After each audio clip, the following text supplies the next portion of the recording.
Hello everyone, আসসালামু আলাইকুম। পেছনের সব দুঃখ কষ্ট ভুলে গিয়ে নতুন বছরে নতুন ভাবে বাঁচার চেষ্টা।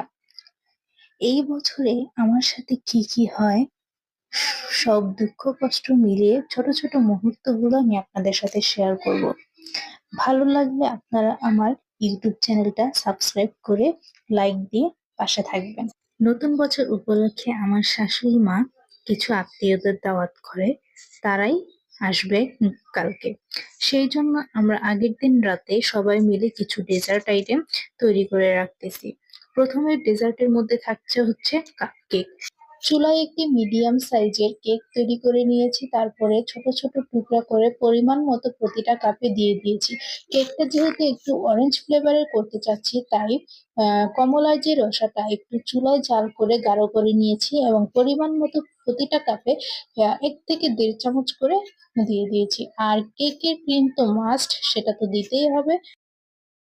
একটু ডেকোরেশন করার জন্য মালটার যে চরকাটা, এটা একটু হালকা করে গ্রেট করে দিয়ে দিচ্ছি।